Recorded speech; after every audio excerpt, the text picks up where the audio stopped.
السلام عليكم ورحمة الله تعالى وبركاته. إخواني في الله، qof kasta oo muslima walaalkay walaashay oo muuqaalkan arkay fariintan waxaan ka baryayaa inuu sii gudbiyo oo qofka kale uu sii gudbiyo muslimiinta dhan sidii ay u gaarto walaalayaal. waa fariin muhiima walaalayaal. qofka gudbiyo Ilaahay waxaan uga baryayaa inuu fitanka adduun, midka qabriga, midka cadaabka iyo midka qiyaamada Ilaahay inuu ka badbaadiyo isagii waalidkiisa iyo ubadkiisa, inuu Ilaahay ugu dambi dhaafo uguna naxariisto. sii gudbiyo walaalayaal, waa fariin aad u muhiima, wanaaga la gudbiyo walaalayaal. ibn Abbas ayaa wuxuu yiri jannada waxaa ku sugan xuralayn magaceeda la yiraahdo lucba. xuralayn la yiraahdo magaceeda lucba.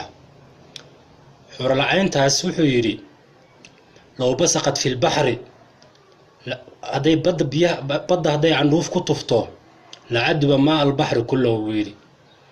biyaha badda dhan waxay isku bedelayaan macaan walaalayaal.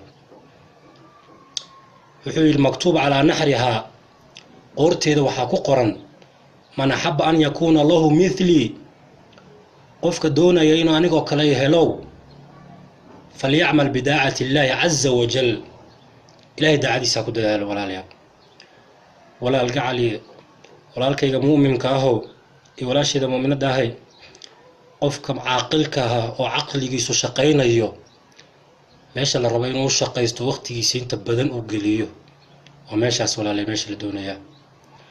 waxaan ka codsanayaa walaalaha muslimiinta dhammaantood, rag iyo dumarba khayrka jecel, waan ogahay inaad khayrka jeceshihiin walaalaha muslimiinta dhammaantiin, inaad khayrka aan laydin tilmaamin inaad jeceshiin waan ogahay.